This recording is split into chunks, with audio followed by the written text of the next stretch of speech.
അപ്പോൾ നമ്മുടെ മാംഗോസ്റ്റിൻ്റെ പ്രൂണിങ് കഴിഞ്ഞു. ഈ മാംഗോസ്റ്റിൻ്റെ സത്യത്തിൽ പ്രൂണിങ് മാത്രമല്ല, ഇതിലൊരു ഹാഷ് പ്രൂണിങ് കൂടി ഉണ്ട്. മനസ്സിലാവും നമുക്ക്. കണ്ടോ, കൊമ്പുകൾ ഇതേപോലെ പ്രൂൺ ചെയ്തു. ഇത് സത്യത്തിൽ ഇങ്ങനെ പ്രൂൺ ചെയ്യേണ്ടത് നോർമൽ ഒരു പ്രൂണിങ് അല്ല. എപ്പോഴും മനസ്സിലാക്കാം, ഇത് നമ്മുടെ ആവശ്യതയ്ക്ക് വേണ്ടിയിട്ട് മാത്രം മരത്തിൻ്റെ, നമ്മുടെ വീടിന് അസൗകര്യം ഉണ്ടാകുമ്പോൾ, നമ്മുടെ ഗാർഡന് അസൗകര്യം ഉണ്ടാകുന്ന സമയത്ത് നമ്മൾ ചെയ്യുന്നൊരു കാര്യം മാത്രമാണ്.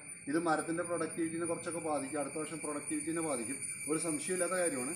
പക്ഷേ നമ്മളെ സംബന്ധിച്ച് മരത്തിനെ ബാധിക്കില്ല. മരം എന്ന് പറയുന്ന ആ വലിയ വൃക്ഷത്തെ ബാധിക്കില്ല. കൊമ്പുകളെ കുറച്ച് ബാധിക്കും, കുറച്ച് അതിൻ്റെ ഫലത്തിനെ ബാധിക്കുന്നു മാത്രമേ ഉള്ളൂ. വേറെ പ്രശ്നങ്ങളൊന്നുമില്ല. പക്ഷേ നമ്മുടെ സൗകര്യം, നമുക്ക് കാറ് കയറ്റാനും കാർ പോർച്ചിൻ്റെ അടുത്ത് നിൽക്കുന്ന മരങ്ങൾക്കും അതിനൊക്കെ ഒരു സൗകര്യം നമുക്ക് കിട്ടും. അപ്പോൾ അതുകൊണ്ട് അതൊരു നല്ല രീതി തന്നെയാണ്. അപ്പോൾ ഇതാണ് അതിൻ്റെ പ്രൂണിങ്. അതിൻ്റെ ഉപയോഗിക്കുന്ന വാളിനെ പറ്റി ഞാൻ പറഞ്ഞു. അത് വളരെ ഭംഗിയായിട്ട്, അത് കൃത്യമായിട്ട് കട്ട് ചെയ്ത് കഴിഞ്ഞാൽ അതിൽ വെള്ളം ഇറങ്ങി കംപ്ലൈൻറ്റുകളൊന്നും വരെയല്ല. അതുപോലെ എല്ലാം ഭംഗിയായിട്ടിരിക്കും. അപ്പോൾ അതുകൊണ്ട് ഒരിക്കൽ കൂടി എല്ലാവർക്കും ഓണാശംസകൾ.